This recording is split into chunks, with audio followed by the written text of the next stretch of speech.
What is going on, everyone? My name is UnderTheRadar and welcome back to the BBL. This is going to be the week 7 video. Again, it's having to be post-com simply because I don't have my internet completely fixed up yet, but starting next week everything should be back to normal. Ew, that's really gross. I didn't mean for that sound to come on. My bad, guys.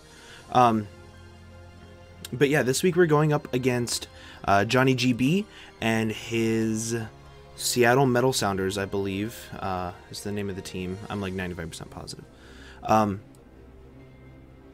Either way, this game I'm really nervous for because I need to win out. As I mentioned, like last week, I believe, I need to win this game.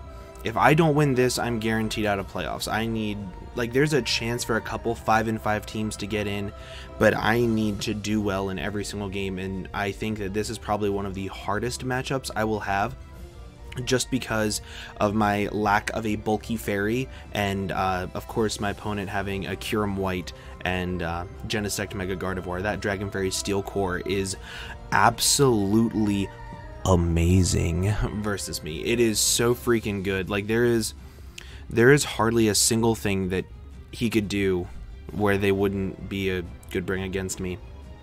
So on top of that, he also has a Dugtrio, which I think is really important to note because that's how I'm going to build around my strategy for guaranteeing take out 2 of his Mons this week and instantly putting me at a really good advantage. So that's kind of what I'm hoping to build around this week, is to try to take advantage of that trapping Dugtrio. On top of that, we are also looking at really cool mons like Incineroar, Jellicent, Rotom-Mow, Toxicroak, and Aerodactyl. Emolga, Abomasnow, and Glaceon, I'm not really too worried about. I didn't even calc for anything. I didn't speed creep using them. I literally did nothing involving them. I don't think that they're Pokemon, truthfully. However, as I said, going into this game, I kind of wanted to take advantage of trapping with his Dougie. So let's just go ahead and hop in how I wanted to start out building this team. So I wanted to start building this team by using this specific set for Mega Lucario. I have enough speed for base 100s, so his Kyurem White, Genesect, Mega Gardevoir, Incineroar, Jellicent, Rotom-Mow, Toxicroak, Emolga, Abomasnow, Glaceon are all outsped by this thing. And I started to look and I was like, wow, he has so many things weak to my stab. I need no investment. I need literally no investment at all. The only thing that I need is I need to be able to weaken his Jellicent. If I'm able to weaken Jellicent, I'm looking in a fantastic spot this entire game. So this investment allows me to take a Choice Scarfed, Focus Sashed, whatever, non-boosting Earthquake from a Dougie after Stealth Rocks. So if I'm at full health, I'm guaranteed to take it out. So here's my goal. My goal is to be in against like a Kyurem White, a Mega Gardevoir. Click Meteor Mash, click Close Combat, click something, get a kill, him bring in Dougie, think he can kill me with an Earthquake because he's sashed or scarfed, I live it, take out Dougie as well. That's 2 of his really top tier mons gone, whether it's Genesect, Kyurem White, Gardevoir, and Dugtrio. Like any combination of those 3 plus Dougie. So that's the idea behind this set. I love this set. I love the idea behind it. I think it was really innovative. And as I said, the only thing that I need for this to work is for me to be able to pressure his Jellicent. If I'm able to pressure his Jellicent enough, I will come out of this with being able to just click Meteor Mash against it and kill it. So that is the goal. So next up we have Manaphy. I'm bringing a Waterium Z Double Dance set, Z Rain Dance plus Tail Glow. Scald and Dazzling Gleam is about all I need to be able to hit everything on his team really hard. I ran Dazzling Gleam because I wanted to be able to hit the Kyurem White for super effective damage. In hindsight, I probably should have ran Shadow Ball because +6 Shadow Ball does a lot to Kyurem White and it can help me deal with the Jellicent a little bit better. But I went Dazzling Gleam because I feel as though Kyurem White was a little bit bigger of a threat for me. So that's kind of where I went with this thing. With this bulk and this investment, I kind of felt like he was bringing a physically defensive Jellicent because it helps deal with this thing super well. Like, Meteor Mash doesn't do that much to it. I have to rely on Crunch, and it can Scald, Will-O-Wisp me, and it can recover up on me, and it can beat me 1v1. And granted, I can click Dark Pulse against it, but if I'm special, then I feel like he has better answers to me being special than physical. So, particularly in like Genesect, and even Mega Gardevoir can take hits a little bit better on the special side because of its bulk. So, I ran this to be able to, at +6, be able to two-shot physically defensive Jellicent. So, that's where this bulk went into, and it allows me to set up on Incineroar, Dougie. I can Z-Rain Dance on it and threaten it out immediately with Scald. Arrow. I can set up on a lot of his lower tier mons, which I think he definitely has to bring because of how top heavy his his big three are. So, I feel like he has to bring a good portion of them. So that was the idea behind this. And then as you can see, I'm not running much of a speedy team, even though this is my fastest thing on my team. So I'm not bringing a Choice Scarf for this week. I'm not bringing anything. So because of that, I wanted to bring really, really reliable speed control. And the first thing that I came to was just T-Wave spam. So I'm bringing Spadef Eviolite with a Modest Nature, 108 in special attack, Porygon 2 with Tri-Attack. This allows me to always break a sub from Kyurem White if he's max HP. With Foul Play also allowing me to hit Genesect extremely hard, as well as hitting Dougie super hard, and Arrow and Toxicroak, things like that. And Foul Play, whatever I don't want to click Tri-Attack on, I can click Foul Play on, and that's really, really good. If I'm able to slow down things like Kyurem White, Genesect, Mega Gardevoir, Incineroar, Rotom, Toxicroak, Arrow, I literally don't need to do anything except for switch this thing in and click buttons and hit all of my Meteor Mashes. That is literally it. So I wanted to have really good speed control, and this deals with that well. This also allows me to switch in on Kyurem White very reliably, and that was the main goal. I do feel as though this is also probably my best Mega Gardevoir check, which is a little less than ideal, but I'm starting to fall in love with Porygon 2. I want to get better knockoff switch-ins if I ever draft this thing again, so I'm going to keep that in mind next time I draft this thing, but I love this Pokemon. It works out so well. Next, we have physically defensive Necrozma. This is meant to take on Genesect because it'll always force him to get a special attack download, and I can take U-turns for days from that thing. Even Shadow Claws, I can take hits for days, and I can get on my Stealth Rocks and I can paralyze, and I can click Power Gem. I'm running Photon Geyser plus Power Gem because that allows me to hit Kyurem White, Genesect, Mega Gardevoir, and Incineroar. Mainly Incineroar, that's the big one. I wanted to be able to weaken that thing because I wanted to be able to kill it with Drain Punch if he has that. So that's why I'm running Power Gem over something like Flash Cannon, because I want to be able to pressure that Incineroar a little bit more. So physically defensive, pretty standard. This is also a Toxicroak check as well as an Arrow check. That was the main goal behind these two.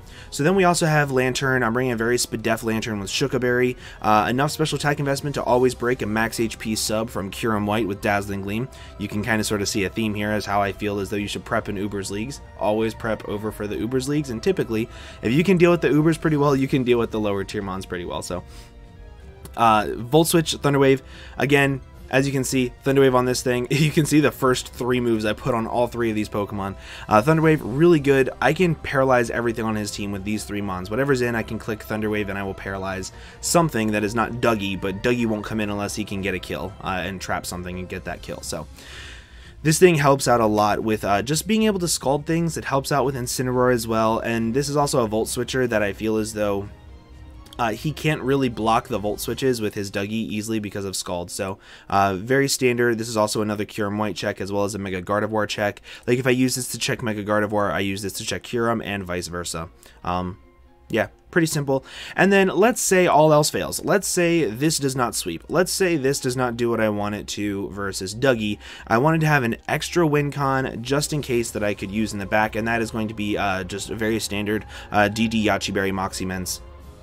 So, with Moxie Mens, I'm able to, if he doesn't have Stealth Rocks up, I can actually take an uninvested Ice Beam from Genesect, and I can click Dragon Dance. I will outspeed it the next turn, and if he's Scarfed, that means he doesn't have Extreme Speed. If he's Purple, he doesn't have Extreme Speed. Purple coloring, not the shiny version. I can click Fire Fang, and once I get up one singular Dragon Dance, if he does not have a Choice Scarfer that is named Dugtrio or Aerodactyl, I win. So, very, very, very, very, very, very good mon in this game. and I think it's a very good backup check to everything. So right now we are going to go ahead and we're going to pop over and watch the game. Let me find the scene. Where's the scene? There it is. Okay, so as you can see, my opponent decided to bring Genesect, Emolga, Dougie, Jellicent, Incineroar, and Kyurem White. Big thing, he did not bring Mega Gardevoir. I think that this Emolga right here, if it was Mega Gardevoir, I feel as though this game could be a lot more problematic, but basically, I feel as though I have everything I need for dealing with Emolga. The only problem is, let's say this thing is physically defensive. This is a low-tier Zapdos. It quad resists. Quad? I think it quad resists Steel. I'm pretty sure. It's been a while since I played Pokemon. I don't remember my type charts all that much anymore, to be honest, but it can switch into meteor matches. It can switch into close combats. It can switch in as long as stealth rocks are not up. So I do have to be careful of that whenever I'm looking at my Mega Lucario and how I want to win this game with that thing. But aside from that, I realize that unless he is Life Orbed, Bug Buzz special on his Genesect, I can lead off with my Necrozma. So let's go ahead and we will kill the music. And there is some static going on in the background of this thing, so we're just going to have to see how well that goes. Either way, like I said before, I'm just going to go ahead and I'm going to lead right off with my Necrozma. My Necrozma has such a good matchup because it's basically free this entire game. Also, I think this might be a little too loud. I'm going to lower it just a little bit, because it's a little loud in my ears. It means I'm sure it's a little loud in your guys' ears as well. So, as I said, if he is a Life Orb Bug Buzz, he can OHKO me. I don't want to risk that just yet. I have a really good switch into this in Porygon 2. Because, ew, why is it so staticky? Ew. We're just going to do that for now. And we'll do this. Let me go ahead and just turn that all the way down, and I'll put Glitch X City back on. I'm sorry, guys. I'm sorry for that. I'm still working out all the kinks with recording again, so you're gonna have to excuse me. But either way, as I said, I can go into my Porygon 2. My Porygon 2 is a really good check to this thing. Even if he's physical, I can take hits, and nothing he can switch into can really pressure this thing out. So, but he's gonna go right into his Incineroar. Because I need my Eviolite in this game, I cannot afford to get knocked off. However, I do have a pretty good switch into this in my Manaphy. Shout out to Monatui. He 6-0'd me with this Pokemon. And because of that, I'm actually pretty safe to go in here. I take the knockoff pretty well. Thunder Punch doesn't kill me. I can click Z Rain Dance, get the speed boost. He'll die to a Scald. We're all good. But here he's going to go into his Jellicent. And now, this is where things get a little tricky, and this game I'm going to have to preface with, Johnny and I are good friends. Neither one of us want to waste each other's time or bullshit around. We've been friends for a very long time. So, you're going to see a sequence of events here for a little bit that you are going to say, Kelly, this is not how Pokemon should be played. I don't really give a shit. I'm going to play this the way that I think it should be played. I'm going to click Tail Glow. Now, remember when I said I should have had Shadow Ball? I should have had Shadow Ball. He's going to click Toxic here. I'm in the rain. I have Hydration. It doesn't really matter. I think he forgot about Hydration, maybe? Or maybe he's never faced a Z-Rain Dance Manaphy. I'm not entirely sure. But I do get the Hydration. I get cured of Poison. Not that big of a deal. After this, I can set it to +6. I got a free turn. I got a free Tail Glow. So I can get up to +6. And as you're going to see, he's going to click Toxic again. So I think he thought that he missed the Toxic or something. I have no idea.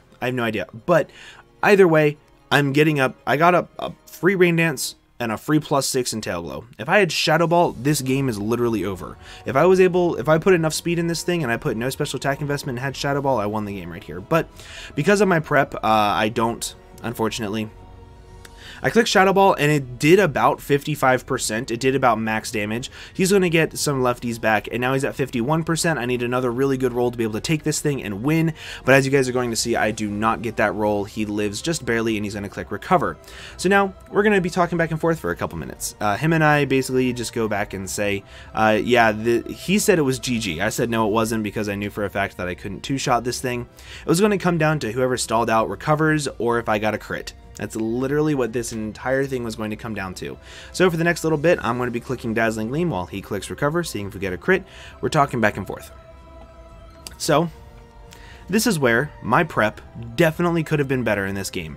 If I had been smart and I had run enough special attack investment to guarantee 2-shot Spadef Jellicent, I did run enough to 2-hit KO Spadef Jellicent after rocks, but obviously I didn't have up rocks this early in the game. If I had clicked Stealth Rocks turn 1 against the Genesect, I would be in a much better position right now, but unfortunately I'm not. So I'm going to click Dazzling Gleam here, and I believe this is where he goes for Recover, and I believe this is the last Recover he goes for, because as I said, we are friends. We don't want to sit here and stall each other out for a long period of time. That would be horseshit. It would be very, very stupid. So I'm going to click Dazzling Gleam here, and I think he goes for Toxic right here, if I'm not mistaken. Yes. So he goes for Toxic here, and now I'm on a timer, and as I said, I cannot sweep with this thing. It is impossible for me to. You're going to see that after this, I'm going to click Dazzling Gleam, and I'm going to take out the Jellicent. And that is really, really good, because this was the one switch in he had to my Mega Lucario aside from Emolga, so that's pretty nice. So I take out Jellicent. He is then going to go into his Incineroar. The second he goes into his Incineroar, I know his Incineroar is max attack, adamant, I think, by the knockoff damage that he did to my Manaphy earlier on. So I'm like, okay, he's going to click Fake Out. This is a VGC Incineroar. I get it. I'm going to take more toxic damage, whatever. However, he is going to lose another Pokemon, and he has to pick it very wisely. If he switches into his Kyurem White, and I go down to Toxic, I go into my Mega Lucario and kill it with Bullet Punch. And then it's just a really good scenario. He's going to go into his Emolga here, sack that off. I guess he felt as though this thing wasn't very useful to him. I kind of agree. I don't think it was very useful to him either. But now my Manaphy is going to go down. And this is where I want to try to start setting up my Lucario game plan, because I've already taken out his 2 checks to Mega Lucario that can take fighting type moves. So I'm going to go into my Necrozma, and I'm going to click Stealth Rocks. I know that this thing clicked U-turn on me before. It was max attack. It was not special attack investment. It was not Life Orb. Therefore, I can take any hit from this thing, even if it is a Bug Buzz. He's going to click U-turn as I click Stealth Rocks. He is then going to go back into his Incineroar. Now, this is also where bullshit happens, to be 100% honest with you guys. It's, I clicked Thunder Wave, not Stealth Rocks, I'm sorry. Because I figured if I got it off on the Genesect, I slowed it down and Mega Lucario killed it anyway. So this is where bullshit happens, and this is where Pokemon is not fair, and I didn't really like it. So I'm going to click Stealth Rocks here, and my buddy Johnny GB, he is going to get paralyzed. So that sucks. 1 full para, it's not that unfair. I can live with that. So I'm going to go ahead and I'm going to click Power Gem. Power Gem puts him in range of Drain Punch guaranteed, no matter what his investment is, no matter what. So it's great. Go for Power Gem, get it off. He gets paralyzed again. So this is where I'm at a moral dilemma, right? I want my Necrozma to go down. I do not want to paralyze him, because if I get my Necrozma to go down, I'm able to click Drain Punch on this thing, kill his Incineroar, he goes into his Dougie, I kill his Dougie with Drain Punch, and that's 2 of his Pokemon down without losing any of mine aside from my Necrozma. So, the whole idea behind this, I want him to take out my Necrozma. If he did not get paralyzed twice, my Necrozma would be dead like I wanted and like it should be on his end as well. So, keep that in mind as you see these next couple plays. I told him flat out, I said, Johnny, I'm going to go ahead and I'm going to click Photon Geyser twice. Feel like it was the most fair thing to do. Give him back his 2 turns that he would have lost. So he clicks Knockoff, does a good amount of damage. I'm going to click Photon Geyser again. He's going to click Flare Blitz, and it is not going to take me out. So now we're in an even bigger predicament. He got back his 2 turns that he was paralyzed for. I want my Necrozma dead. It's taken so long for this stupid Necrozma to die. I EV'd it too well. I'm going to click Photon Geyser a 3rd time to get him to kill my Necrozma, because now I'm able to go into my Mega Lucario, I click Drain Punch, I kill this thing, I kill his Dougie. So that was my whole idea behind this thing. I go into my Mega Lucario. Drain Punch kills this thing. Guaranteed. That's amazing for me. Exactly what I wanted to happen in the battle is coming to fruition right here. I'm killing something with my Mega Lucario. He's going to go into his Dougie, trap me, and it's going to be awesome. So right here, I go ahead, I click Drain Punch, and he has the Chople Berry. That is terrifying because he's going to be able to live this Drain Punch, but Hax is on my side for once in my entire life, and he gets paralyzed. This is the worst para-hacks I've ever done against somebody, but this time I can't let it go. That was something that was so huge that I couldn't allow him to kill me because of just how much that was. I let him have 3 free turns to kill my Necrozma. Even though I wanted it, I still let it happen. I just couldn't. But he's going to go into his Dougie here. If he's banded, he kills me. If he's not banded, he doesn't. And as you can see, he does not kill me. And I get to click Drain Punch one more time and take out another Pokemon with my Mega Lucario.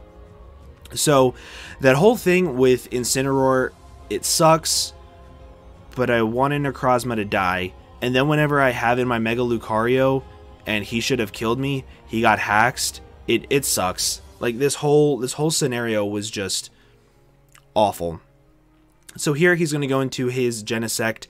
I'm going to go ahead and I'm going to go right into my Lantern, because I think Lantern can take this thing on no matter what it is, unless he's like Shift Gear, Z Giga Impact, I guess. I don't even know if this is one of his Emons. I don't remember when prepping.